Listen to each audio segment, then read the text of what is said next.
Bor de Kock, welcome to the podcast. Hi, thanks for having me. I see you have Eindhoven on your jacket. I was just in Utrecht yesterday. Oh, nice. Yeah, I went to school in Eindhoven. Well, I'm from the Netherlands. I grew up there. Went to did my bachelor's and my master's in Eindhoven, and then I ended up in Norway. So I've been in Norway for since 2018. Did Cool. my PhD here at NTNU in Trondheim, and kind of stuck around. Now I'm an assistant professor, and yeah, Awesome. still working on cryptology. Yeah, it's been a Yeah. ride. Well, I love the Netherlands. If that's the place I would move to. I actually wouldn't mind moving there now, but Yeah, it's a lot of stress to move it at my age. yeah. Well, I So guess, I guess, but it's nice. It's fun to be yeah, I don't know, be somewhere else. Also, I've really enjoyed Norway. It's actually the weather mm, currently is really terrible here, but we have like 6 seasons a day usually in this time of year. So we kind of yeah, we make of it what we can get. Yeah. well, you professors are meant to be inside anyway, right? Yeah, yeah. Unless they try to burn down the building, as they did this morning. Now we're out in Yeah. the rain, out in the rain. But yeah, It's a yeah. good thing the listeners will never notice that what happened, the fire alarm. No one will know. Yeah, no, exactly. No, No no. one will know. We're computer scientists, right? So we don't really do well in the sun anyway. We stay in and we type behind our computers, and we maybe use a Yeah. use a blackboard or something. But that's what they I say. wouldn't say I wouldn't say you're like an ordinary professor either. You're a professor of cryptology of all Yes, things. of all things. Yeah. So yeah, so we work. Should I say something about Yeah, go cryptology? ahead, go for Yeah, it. yeah. So we modern cryptology is all about encrypting data, right? And so what we do in our field is we work on ways to keep data secure and to keep the internet secure in a sense. So when people say cryptology, they often think of the old days when you used to have kind of manual tricks to encrypt things, and in Mm, the Roman Empire they did a lot of like manual encryption. So they would, if they wanted to get a secret message across, they would either they would like use a conversion table to change like every letter of every word, or they would maybe take a slave and shave off all the hair of his head, and then they would write it on his head, and make that, wait until the hair grew back, and made them walk to the other side of the country, or there would be these kind of like tricks essentially. People would make up puzzles to keep data secret. um, People have done that for like thousands of years now, but um, we've never really started to do it in a scientific way until the last century. So between the First and the Second World War was kind of when armies started making these big encryption machines. And I think many people know mm, the Enigma that the Germans had, which Alan Turing famously broke for the British effort. But that was kind of a first attempt, and the Enigma was still, it was a device where you would put in a key, which was a secret, and then you would type on the keyboard, and encrypted text would come out on the other side. And if you had this same key, you could then translate that hidden text into readable text again. Um, and that's basically what we still do, except we do this much faster and much more securely, and we don't even know that it's happening. So mm. when I'm sending an email, or logging into my online bank account, or sending pictures to someone, then that is encrypted. That is, my phone will permute the data in such a way that someone who happens to be listening to our network, or happens to receive this message on the internet, is not able to read it. Mm. And that's what we're all about. So can we make that what should be secure be secure? Can we make that what has to be a secret? And can I authenticate myself? Can I, when I'm talking to you, Robby, can I be sure that I'm actually talking to you? That's kind of the big Mm. questions in cryptology. Um, Mm. and yeah, that's what we try and figure out. So you're a mathematician then by trade, I guess. I'm a computer scientist, but it's the answer. The real answer is it's complicated. So Yeah. most of us are computer scientists or mathematicians, like by education. We also have some odd ones out, some electrical engineers. The first cryptographer, well, like the people that surrounded Alan Turing, for instance, in the 1940s, were linguists, because that was, the main application was permuting language. It's still a very interdisciplinary field, and we need, for like the modern kind of cryptology that runs in your web browser, we need to have people that build the mathematical foundation and make the security, like the mathematical proofs and really the algebra side of things, and we need a next kind of set of people who can implement this into something that you can actually run in your browser.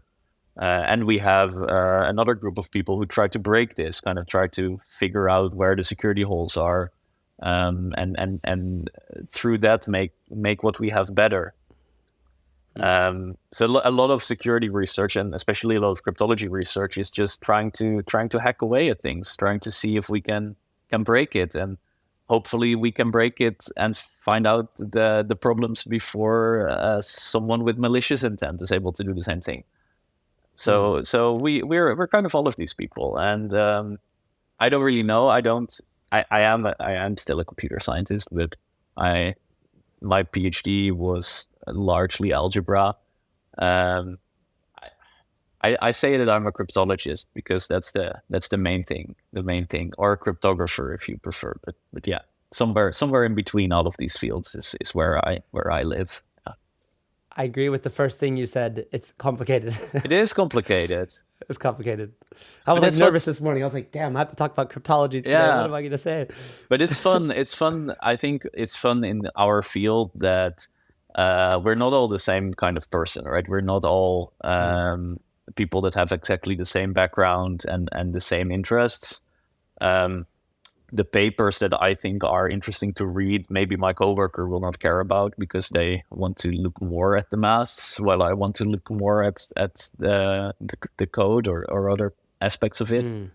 And if you go to a cryptography conference, like we often do, you see people that are, your classical academic in their 60s, wearing the same gray sweater as always.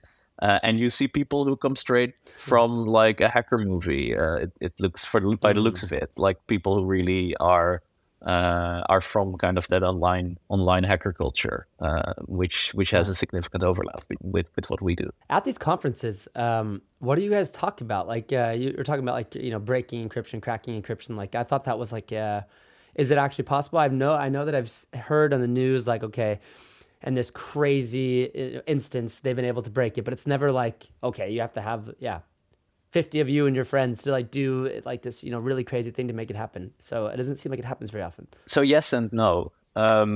We find security issues with existing crypto very often. I say we, I mean we as a community of researchers. It's seldom, I have to say, that it's some brilliant mathematical new trick that we find, unfortunately. Usually what we find is a mistake someone made, or an oversight somewhere, or just something that we didn't think about before. And how big the consequences of this of these kinds of things are depends on what happens. We work a lot with experimental cryptography, so the kind of cryptography that I work on is usually not really out there yet on a large scale. So when we find issues there, well, okay, nice. Now we've improved this system that no one uses yet. But there are definitely cases where people find big holes in software that is actually out there. What we often do in our field and in security research in general is this process called responsible disclosure. So you first kind of secretly contact the owner of this project and give them an opportunity to remedy the issue and get out a security update and make a fix happen. And then after that, you publish a paper and you say, look at what we found. Mm. But disastrous things happen. So one of the works that I always think is really cool was from a group of American researchers a few years ago, which was called the logjam attack, and they discovered that through essentially a common configuration mistake that many popular web servers were prone to, there was a security hole in almost all of the big websites essentially that were running out there, and this was just a configuration mistake. Like the software that was deployed on these Mm. web servers was using the default parameter somewhere where it should have used a unique parameter. Mm. So these things definitely happen, and we know there are bad guys out there. It always sounds very ominous, but we know that we are the good guys, and try to find these mistakes so that we can publish, we can make them public, and through making them public, we enable people to improve their software. Mm. While there are also people out there who are trying to break cryptography either with a criminal intent, so to be able to steal corporate secrets, military secrets, all kinds of dangerous data. And we know there are intelligence services out there, like the United States, who try and gather the data of European citizens on an enormous scale, which also we try to avoid if we can. Mm. But they won't. They obviously won't say it if they found a mistake. So there's always this possibility when something is discovered that someone else has already known about this for a few years and has been using it for their own intentions, how good or bad they might have been. Mm. So it sounds like it's not the encryption that's being broken because everybody's using like similar encryption. It's just the implementation of it, right? Somebody made a mistake. That's why computer science is super important, right? Like Well, that yeah, aspect. that's a large aspect of it. Yeah, it depends really on what kind of attacks are being used, Mm. but it's rarely it's rarely the mathematics of the encryption itself, and Okay. Yeah. and particularly when it comes to kind of the backbone of the system, which is called AES, so the Advanced Encryption Standard, which is what the bulk of all internet data goes through. That's been the Mm. same for years and has Mm. really not been broken. And the times when there was a weakness, it was usually okay. But if we make the encryption key slightly longer, then we've remedied that. So there's Mm. those kinds of systems are really really reliable.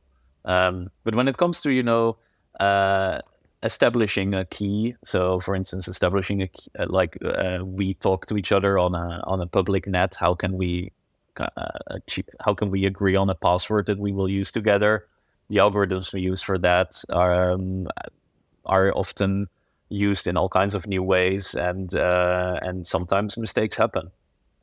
But Yeah. on the other hand, we've also we've also in that field we've had large components which have largely been the same for since the 80s and 90s. So also there, Mm. um, we figured a lot of it out pretty well, and I dare to say that for most people the internet is a the encryption part of the internet at least is a pretty safe place to be. Yeah. Well, that's good to hear from your mouth. I was talking to a colleague of mine at a conference, and I was asking him. He's been in the Norwegian military, right? And I'm asking him questions. He's like, Robby, I can't talk about that. Like, and you wouldn't understand anyway. He said, which is 100% right, right? But I was asking him. My question is like, military, right? They all have.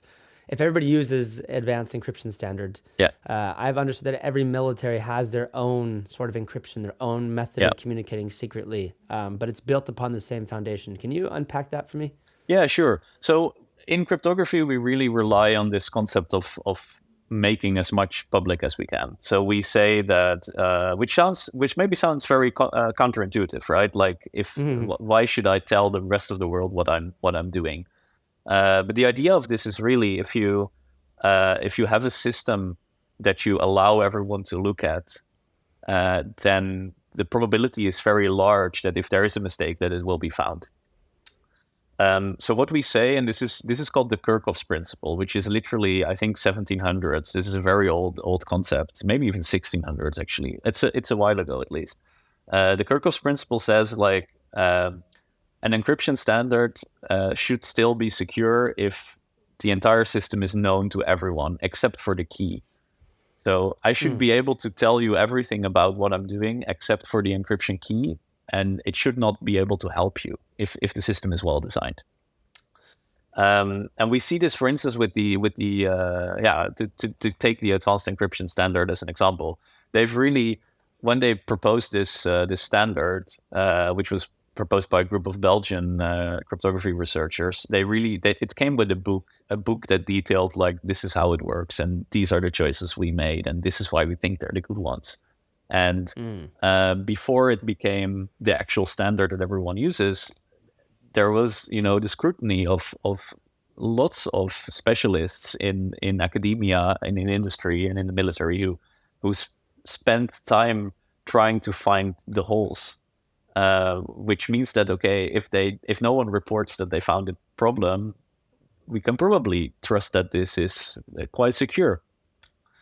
While if you keep the system hidden, what you often do, in fact, is you keep it hidden from the people who can help you. An example of this very concretely is last August, there was this big article in the news on an attack on police radios. I don't know if you saw this, but the system called Tetra, which is the system that most police officers in the world actually use to unlike their walkie-talkie type devices, has enormous security holes of the kind that are, we believe, maliciously inserted. So someone made an effort to weaken this encryption standards to allow others to have access to these messages, and this standard and these radios have been out there for,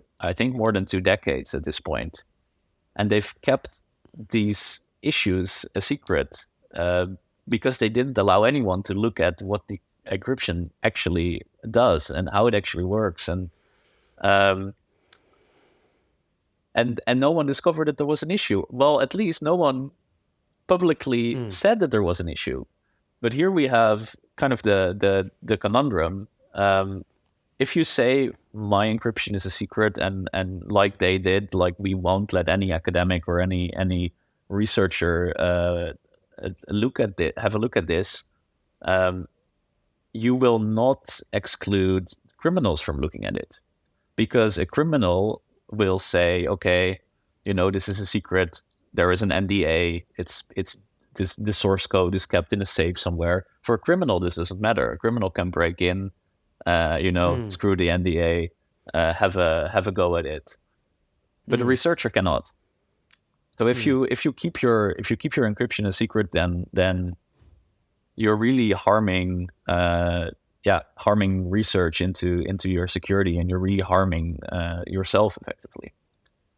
When it comes to military encryption, the rules are military encryption is a kind of different game in some sense, but in other ways it's really similar to the kind of encryption we do on the internet.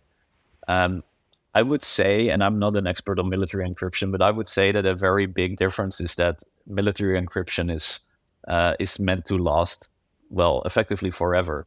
If I have some emails with you now about what time we will meet to record this podcast, then, if that leaks in 30 years, it's not super dangerous for us. But if information about the kind of weapons we have in this country, or the kind of where we have our soldiers, or those kind of things, if that leaks in 30 years, there could still be a big issue. So for military grade encryption, they're very much relying on things that they know will be secure for a very long time. And a concrete example of this is that while we do on the internet, we do this key exchange thing where two parties kind of talk in the clear and agree on what key or what password we will use.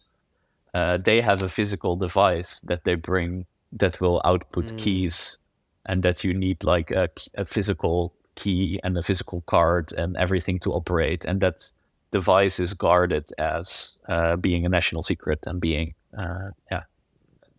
kept in an enormous safe somewhere. And so they really rely on that kind of like specific crypto hardware and specific kind of devices that would be overkill for many other applications. Right.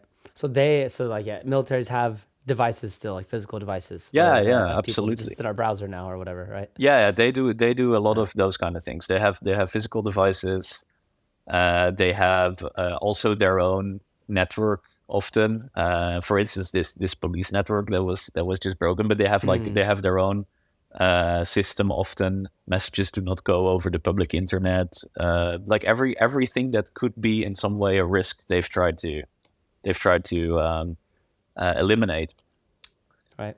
Which is it's again, it's a different game. It's a different game that they're playing. We consider a lot of that not necessary on for normal use of crypto. For us normal people. For right? us. You said something there. Countries like governments stockpiling encrypted communications, encrypted Yes. info, and I think your use case is something I've also I've heard before. Like, okay, the Americans, right, or the Chinese, or these big governments, they it's expensive to store all this information, but if they store the right information, because one day this advanced encryption standard can be affected by quantum computers. Is that correct?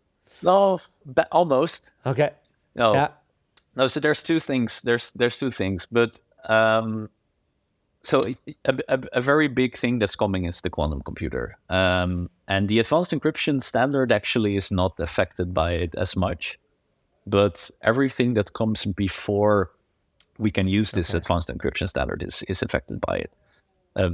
Most notably, key agreement. So before we can start using this AES, we need to agree on a key. We use an algorithm like Diffie-Hellman or RSA. Those are all completely they're pulp. Like with a quantum computer, you can break those instantly. And another thing that's being broken is digital signatures. So currently we use digital signatures. Essentially, is kind of something that for instance, my email client will put into my email, so that your email client can say, no, this is really an email from Bor. That part of it will also be broken. So if this quantum computer appears, or when this quantum computer appears, a large part of the internet is suddenly not safe anymore. And you're correct that what we know the United States does is they save a lot of data now, which is encrypted with this advanced encryption standard, but with keys that are agreed upon with our existing key agreement systems or key exchange mechanisms. And they store this in the hopes that once there is a quantum computer in a few years, they can retroactively decrypt all of it. And this sounds ridiculous, right? It sounds like a conspiracy theory, but we know since the Snowden leaks that all of this is true. The United States is building enormous data centers in the desert to store all European internet traffic in the hopes of having a go at it. And probably more than the Europeans as well.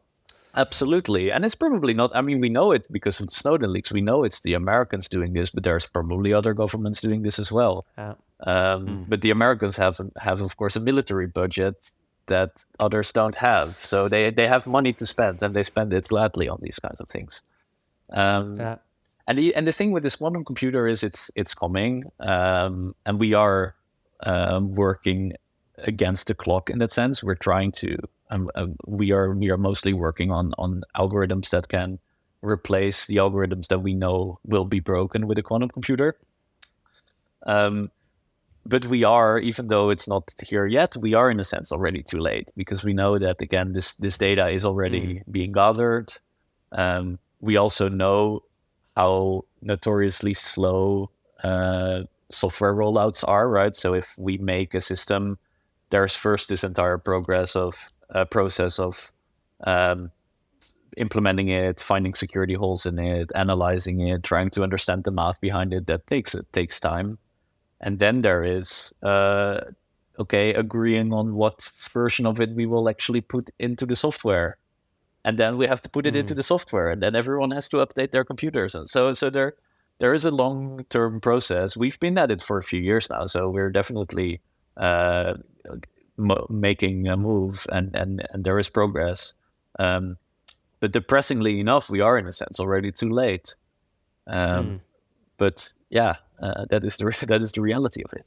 No, I'm thinking of like the latest and greatest of encryption technology, right? Yeah. Like the tools that we're working on now.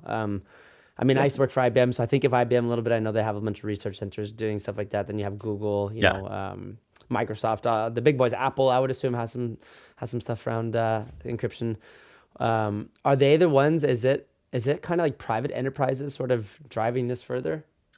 And there's a lot of academia involved. I would say Yeah, the of course, yeah. majority is academia. So so how this process works. So right now, what we're trying to essentially come up with is a new key encapsulation, or sorry, I should say, what we're trying to come up with now is a new key exchange mechanism. So quantum-proof key exchange mechanism. That's what we want, yeah, and a key exchange. And the quantum-proof digital signature algorithm. Those are the two things that we want. Exactly, yeah. And how this works is NIST, so the United States National Institute for Standards and Technology, is running this as essentially a contest. So they've said, Cool. Yeah, so they said some years ago, we're going to standardize a new key exchange mechanism. Please submit your proposals. It has to be quantum proof, and there's a list of requirements. It has to adhere to these. And everyone in the world could submit proposals.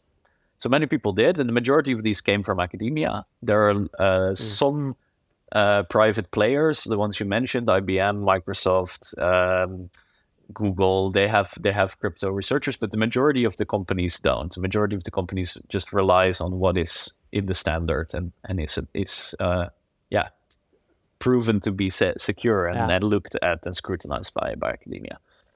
So they just released, and at some point, okay, these are the candidates.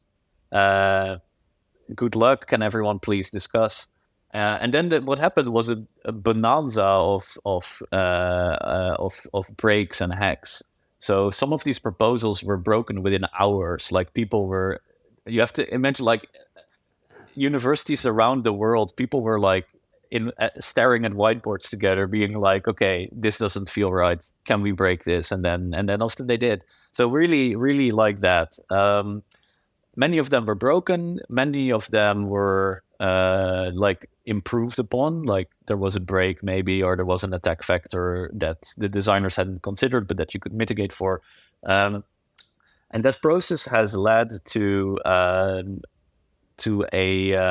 year a finalist. So last year there was a winning candidate, and now really recently there has been a first draft standard. So a first document that will be the internet standard that says if you encrypt this algorithm into your server or your web browser or your device, this is what you need to do. This is what rules it needs to follow, and that is now open for comments as well. So now people can look at that and propose, for instance, different parameters or different strategies or different rules.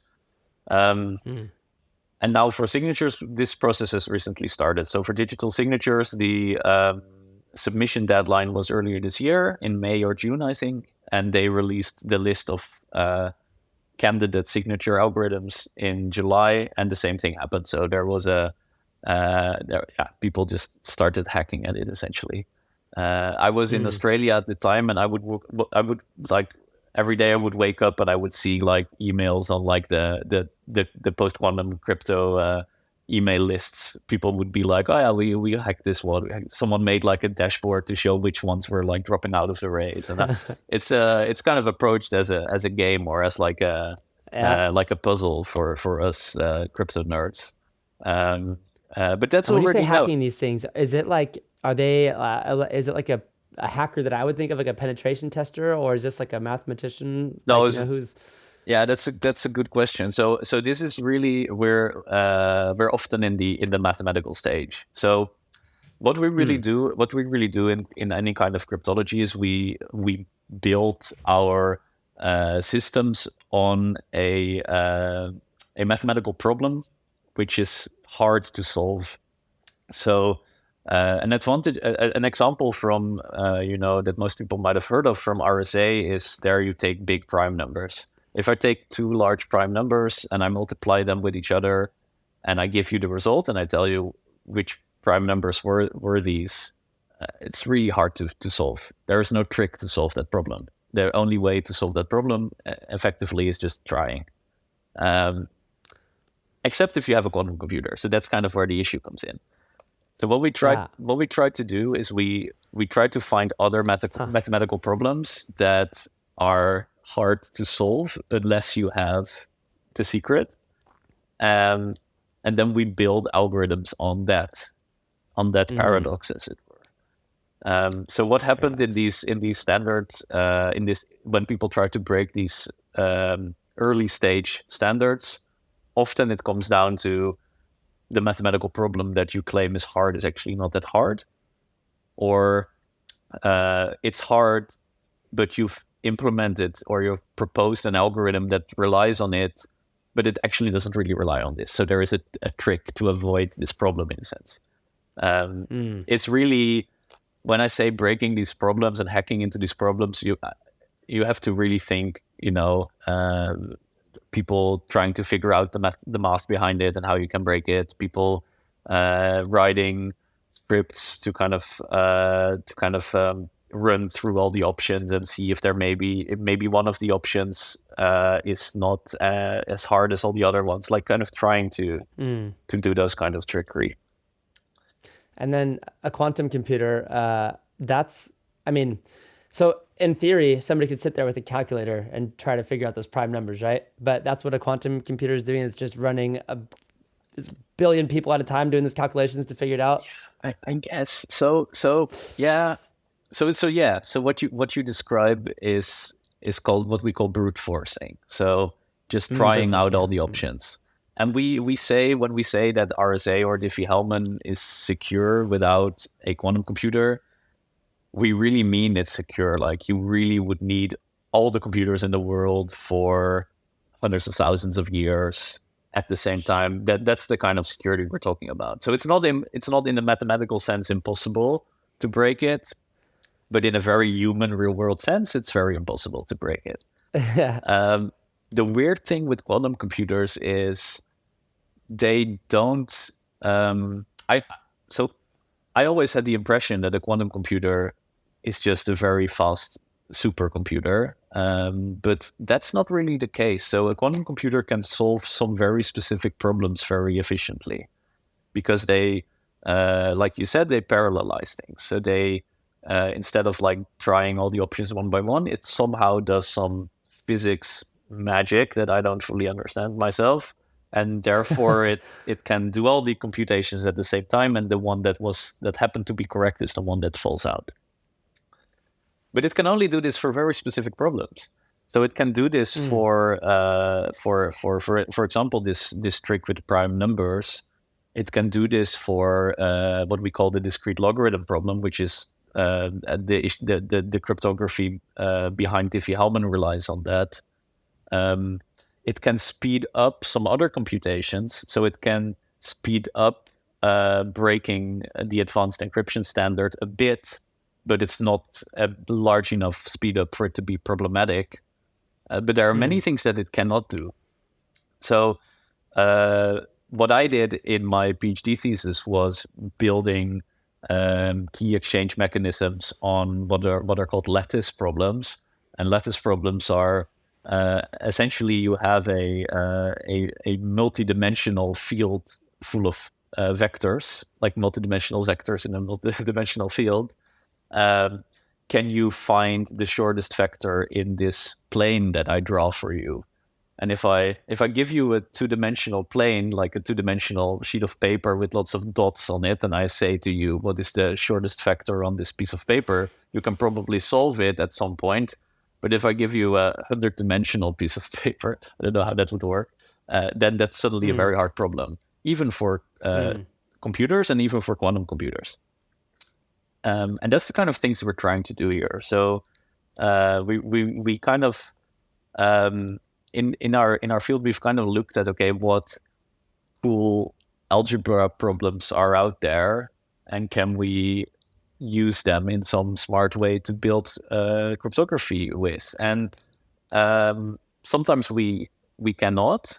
Like, this is what happens in these kind of competitions that I talked about. So sometimes people have a completely wild idea, which really kind of as a mathematics nerd pleases me. But it turns out that it was really wild. You can't build your cryptography on it. But sometimes it turns out that actually a really good idea, and it's really secure and it's really efficient. So let's go.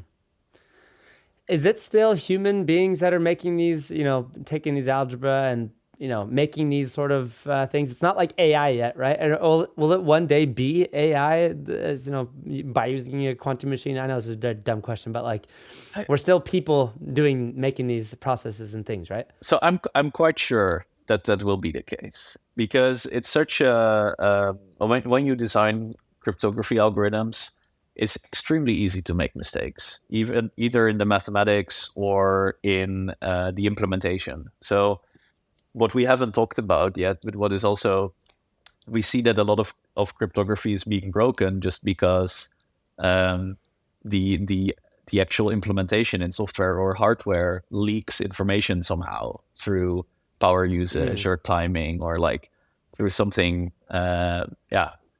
something fundamental in the actual system leaks information. Programming in such a way that we avoid those kinds of leaks is something that we humans can hardly figure out. Like, we make those kinds of mistakes all the time. At the stage that AI is at right now, I don't think we should rely on AI to make these kinds of implementations in a secure way.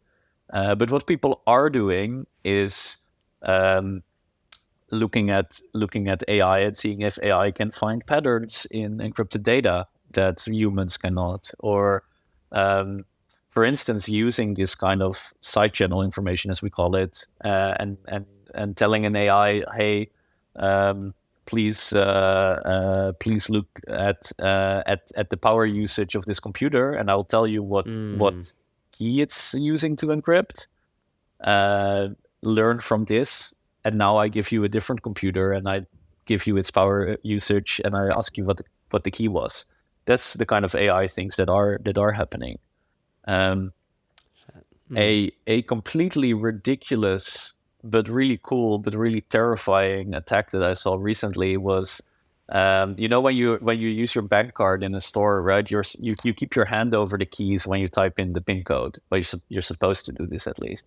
So they filmed like people doing that. So they filmed people's hand over their fingers while they were typing in their PIN code, and then they made an AI learn, like, okay, can you based on like the lower part of the hand, can you see through the movement of the muscles what secret PIN code someone is typing in? And it turns out that AI can actually see that. So of course, completely terrifying, really cool use of AI in security research.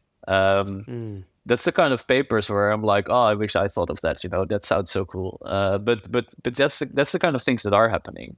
So really everything surrounding our systems and everything user and everything. There are so many parts that we are actually seeing people throwing AI at. And I'm kind of terrified of where that will go, but it will also be interesting to see.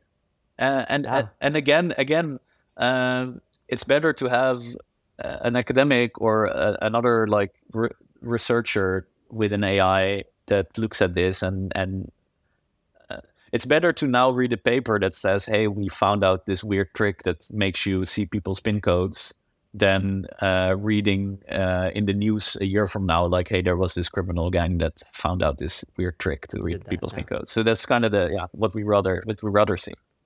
So, first of all, my head is, and you've done a fantastic job explaining things. I actually feel like I can actually speak halfway intelligently about cryptology for once. So thank you very much. Glad I could. And I could see, in your line of business that you could be sort of not very optimistic about the future of the internet.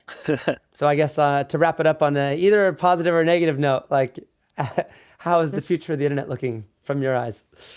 So I am optimistic about large parts of it. At least about the cryptography, I'm optimistic. I see that the way we work on new algorithms, the way we as a community collaborate, the enormously fast pace that things go at, is really, really, really good. I see that when there is a security issue, it's being patched very quickly, and there is a lot of interest in these kinds of things. Like the dawn of the quantum computer has made it possible for us to really do a lot of cool cryptography research that normally wasn't really there was no money for it, essentially. What makes me both positive and negative, or what makes me both an optimist and a pessimist, is there are so many other security issues on the internet, and I always when I talk about internet security with people, we often end up talking about passwords, and I ask people, like, do you actually use a long and secure password? And usually they're like, oh I know I should. Or do you use different passwords for every website? It's a very confronting question for many people. So there is a lot of other issues. And when it comes to internet security, for most people, what I often think about is, I'm from the Netherlands, and in the Netherlands, what they say is like, someone trying to steal your bicycle will probably not specifically be trying to steal your bicycle, right? But they'll be trying to steal a bicycle. So if yours is slightly better locked than the one besides it, then you're probably good. And for many of us, this applies. So if you use secure passwords, and if you use two-factor authentication, and if you're kind of, as a human, as a user of the internet, aware of online security, you're often going to be good. On the other hand, if there is someone with a lot of money and a lot of resources that wants to hack you specifically and has access to all these kinds of cool technology, then that's a different situation. But what makes me worry most of all is, do we as a society take information security seriously enough? And do we teach kids in schools the right kind of tools to be safe online? Do we have politicians that understand digital security? Those kind of questions are really the hard ones. But I'm optimistic, and I like the awareness of privacy and security that we've seen in recent years. We're going in a good direction, and I also believe that what we are doing when the quantum computer comes, if it comes, I think we'll be ready for it. If you had to do how much longer do we have? I have no idea. 10 years? I have no idea. No, so it's the question of when the quantum computer comes is a physics question, right? Not a computer science question. And honestly, it's been about 10 years from now for 20 years, I think. Yeah. But the thing is, I don't know. Some people will tell you 30, and some people will tell you 5. And some people will say it will never come. And some other people might say it's already there, but they just won't tell us. So I don't think either of those extremes are true. But it's going to be there, and we need to prepare now. That's the main gist of it. That's the main thing. Um, But now I know we're supposed to wrap it up, but like, uh, you know, the existence of quantum computers, I'm more like, yeah, would we hear about it? Like, is it like, it's not, is it NIST that has, or is it building one? Is it IBM? Like, who's building this thing? so there's few companies that do this, like IBM, Microsoft are two of them. Other than that, it's usually university labs that are trying. In Hmm. Delft, in the Netherlands, there is a big attempt ongoing for years, and the NSA builds one No way. for Of course they do. malicious intent. But Mm. so the thing is, I don't. But maybe this will, if you confront me with this in 50 years, it will sound ridiculous. But I don't think the quantum computer will ever be a device that everyone will have in their home and need in their home. I have the impression that Mm. it has very specific, uh, you know, applications in research and government, and there will be a number of them in the world. But again, someone used to, I don't remember who this was, but some famous guy said in the 80s that we only need 12 computers in the world, and that kind of turned out to be wrong. But Yeah. but yeah, but it's actually, it's funny that you mentioned this, because I spent so much time in my work thinking about this darn quantum computer trying to wreak havoc Mm. on us all.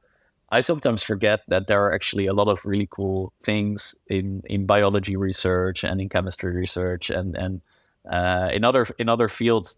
There are lots of cool things that you can do with quantum computer, and Yeah. it's easy for me to forget that it would actually have a merit for society, uh, Positive things as well. Yeah. even Mm. though it would also destroy the internet, as we know. Yeah. Well, the internet must live on. So I'm Yeah. glad that we have people like you supporting its future. So thank you very much for both everything you do for NTNU and the Thanks. world of academia, and also for joining this podcast. Yeah, thanks for having me. It was really fun talking to you this morning. You did a fantastic job. So thank you so much, and I will follow your progress moving forward. Thanks. Thank you, sir. Have a good day. All right.